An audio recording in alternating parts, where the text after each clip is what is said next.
조선 궁중비사. 중국에 바쳐진 처녀들. 공녀.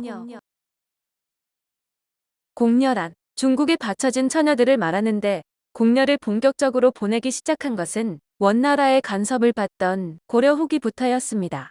이때 원나라에 많은 처녀를 바쳤고, 조선시대에도 명나라와 청나라에 공녀를 보내야 했는데, 중국으로 끌려간 처녀들은 대부분 황궁의 궁녀가 되었으나 그 밖의 황족이나 고관들의 첩첩이 되기도 했습니다.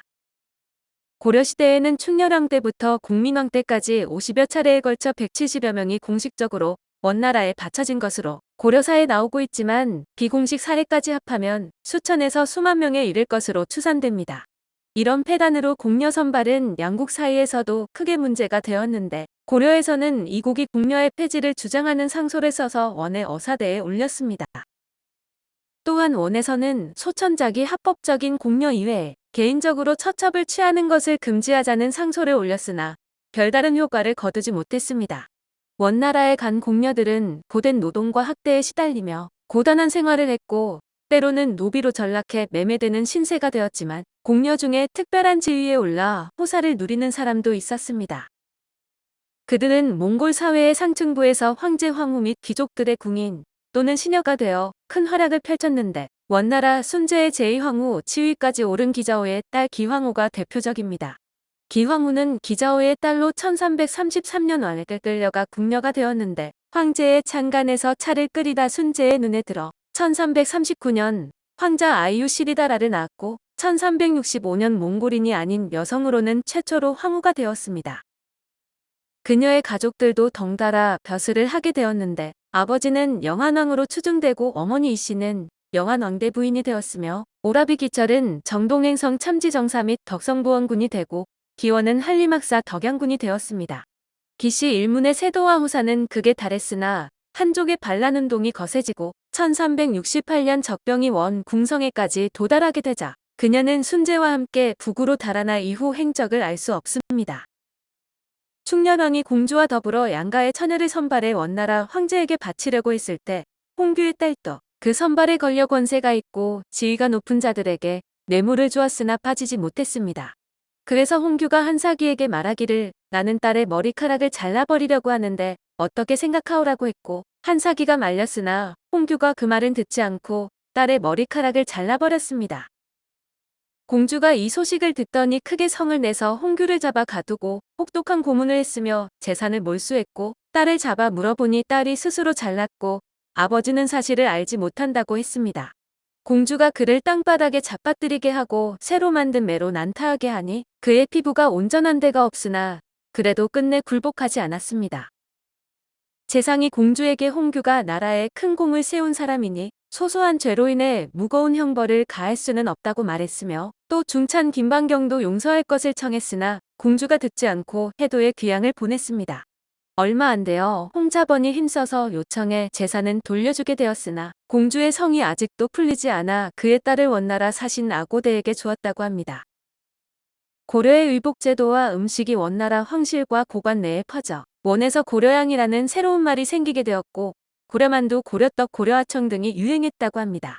공녀로 인해 양국의 문화가 교류되었는데, 이 때문에 고통을 받는 여성도 있었으니 대표적인 것이 수개혼 문제로, 수개혼은 형이 죽으면 동생이 형수를 취하는 것으로서 대상이 형수만이 아니라 서무까지 포함되었습니다.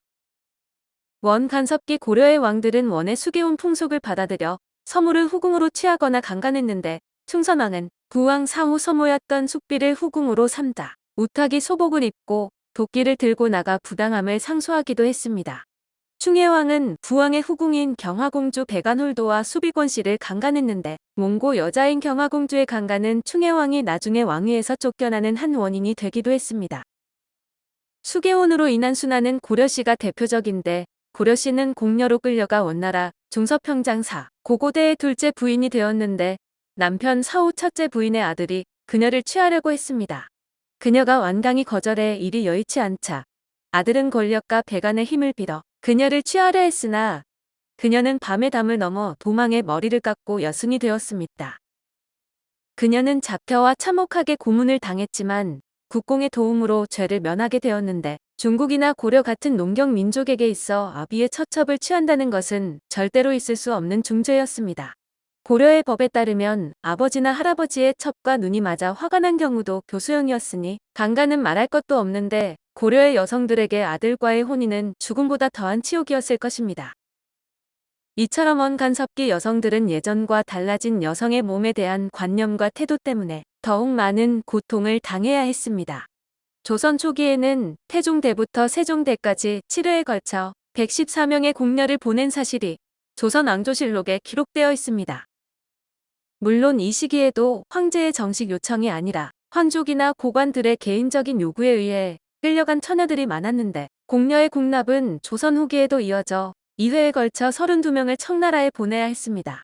조선은 건국 초기부터 명나라에 궁녀를 바쳐야 했는데 중국에 한 번 끌려가면 다시는 돌아올 수 없어 처녀들은 궁녀로 선발되지 않으려고 자살 등 갖은 방법을 동원했고 뽑힌 이들은 끌려가는 도중에 자살하기도 했습니다.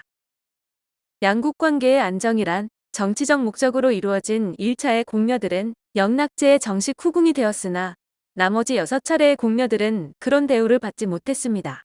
황족의 후궁이 된 사례도 있었으나 대개는 음식을 만들거나 춤추는 일에 종사했지만 2차의 궁녀인 한씨는 영락제의 총애를 받아 동생 한화기 조선에서 정치적으로 성장하는 데 디딤돌이 되었습니다.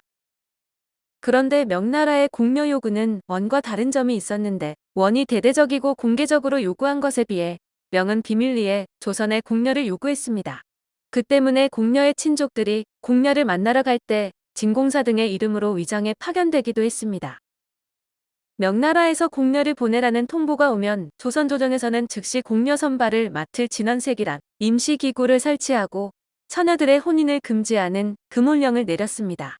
진원색에서는 경차관이라는 임시벼슬을 주어 관리와 환관들을 지방에 파견한 뒤 각도의 관찰사와 함께 처녀들을 뽑아서 서울로 올려보내게 했습니다.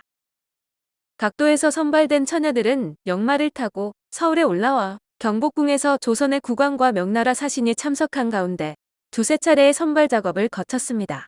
불운하게 최종적으로 궁녀로 뽑힌 처녀들은 일가 친척과 헤어져 먼 중국 땅으로 떠났는데 대부분의 처녀들과 부모들은 궁녀로 선발되는 것을 막으려고 온갖 수단을 동원했습니다. 그래서 금홀령을 위반하면서 딸을 몰래 시집 보내거나 처녀를 은닉하거나 승려나 병자인 것처럼 꾸미는 등의 일이 벌어졌고 최후의 극단적인 방법은 목숨을 끊는 것이었습니다. 궁녀로 차출되어 중국으로 끌려가는 처녀들의 비통함은 이루 말할 수가 없었는데 다시는 돌아오지 못할 길이라 도중에 엎어져 통곡하다 목을 메어 죽거나 구덩이에 몸을 던지는 등 참혹한 일들이 벌어졌습니다. 이 때문에 조정에서는 궁녀들의 자살을 막기 위해 그녀들을 데리고 가는 사신을 선발할 때 호송하는 일에 익숙한 자들을 택해 철저히 보호하게 하는 조처를 취해야 했습니다. 중종 16년인 1521년 6월에도 궁녀를 뽑아서 보내게 됐는데 중종은 몹시 애석해하면서 9세부터 12세까지의 처녀를 각도의 관찰사가 친히 가려 뽑아 올려보내라고 지시했습니다. 중종실록 42권 중종 16년 6월 2일 이모 두 번째 기사 1521년 명정덕 16년 여자 뽑는 일에 관해 전교하다.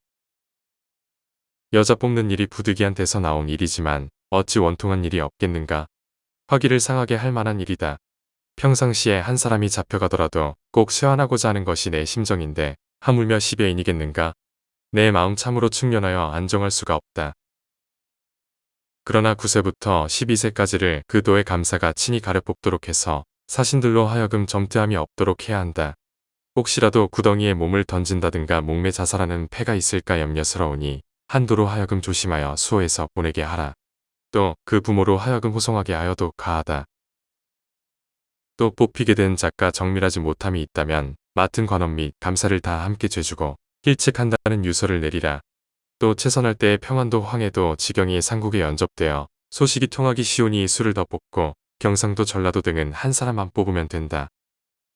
이렇게 궁녀들을 선발해서 잘 호송할 수 있게 만반의 준비를 갖추었으나 다행스럽게 마침 황제가 사망해 궁녀의 출발이 중지되었습니다. 시간을 거슬러 올라가서 중국으로 간 궁녀들이 어이없는 학살 사건에 휘말린 비극적인 사건을 살펴보면 사건은 조선에서 처음으로 궁녀를 보낸 태종대에 일어났습니다. 태종 8년인 1408년 11월 당시 사직 여기진의 딸 등 5명의 처녀와 그들을 시종할 유모와 여종 16명이 조선의 첫 공녀로 끌려갔습니다. 여씨와 함께 간 처녀들은 전 전석 권집중과 임첨년, 전 지영주사 이문명, 기관 최득비의 딸들이었으며 다음에는 태종 10년 10월에 지선주사 정윤후의 딸이 끌려갔습니다. 3차 공녀는 태종 17년 8월에 보내졌는데 지순창 군사 한영정의 딸과 불영을 지낸 황하신의 딸이었으며 이렇게 태종대에만 8명의 궁녀가 보내져 대부분 명나라의 제3대 황제인 영락제의 후궁이 되었습니다. 그러나 안타깝게도 이들은 중국 국민의 시기로 말미암아 일어난 이른바 오여의 난이라는 어처구니 없는 사건에 연루되어 거의가 자살하거나 죽임을 당하는 비운을 겪었습니다. 난의 전말을 보면 상인의 딸 여씨가 영락제의 궁궐에 들어와 후궁이 되었는데 조선에서 공녀로 간 여씨와 동성이라 하여 좋게 지내려고 했으나 여씨가 들어주지 않자 이에 앙심을 품었습니다. 마침 조선의 공녀 출신인 권씨가 죽자 그녀는 여씨가 독약을 차에 타서 주었다고 무고했고 이에 황제가 분노해 공녀 여씨와 궁녀 그리고 환관 수백여 명을 죽였습니다. 그 뒤 상인의 딸 여씨가 후궁인 어씨와 함께 환관과 간통을 했는데 이 무렵에서야 영락제는 공녀 여씨의 죽음이 무고로 인한 것이었다는 사건의 전말을 알지만 여씨와 어씨 두 사람을 총애해 발설하지 않았습니다. 그러나 그 둘은 두려워하여 목을 메어 자살하고 말았고 이에 영락제는 대노해 다시 사건을 조사하면서 관련된 자 2,800여 명을 모두 죽였습니다. 그러자 어떤 사람이 황제의 면전에서 욕하기를 자기의 양기가 쇠하여 젊은 내시와 간통한 것인데 누구를 허물하느냐고까지 했다고 합니다. 이 난이 처음 일어났을 때 공녀로 끌려간 임씨와 정씨는 목을 메어 자살하고 황씨와 이씨는 국문을 받고 차명을 당했습니다. 황씨는 다른 사람을 많이 끌어넣었으나 이씨는 죽기는 마찬가지다. 어찌 다른 사람을 끌어넣을까? 나 혼자 죽겠다고 하면서 끝까지 한 사람도 무고하지 않고 죽었다고 합니다. 이렇게 해서 어여의 난으로 태종대에 끌려간 공녀 8명 중 2명이 자살하고 3명이 처형되었는데 권씨도 그 전에 죽었으므로 6명이 죽은 결과가 되었습니다. 이때 살아남은 2명 중 한 사람인 최씨는 남경에 있었기 때문에 화를 면했는데 남경에 있는 궁인들을 불렀을 때 병으로 오지 못하고 난으로 궁인을 거의 다 죽인 뒤에야 올라와 죽음을 면했다고 합니다. 또 한 명의 공녀인 한화계 누이한 씨는 난이 일어났을 때 빈방에 가둬두고 여러 날 동안 음식도 주지 않았는데 문을 지키던 환관이 불쌍하게 여겨 먹을 것을 넣어주어 죽지 않았으나 그녀의 몸종은 모두 죽었습니다. 오여의 난이 한창 진행 중일 때 벼락이 궁전에 떨어져 궁전이 타버렸는데 사람들이 기뻐하며 황제가 반드시 천변을 두려워하여 주륙을 그치리라 했을 정도로 이 사건의 여파는 엄청났습니다.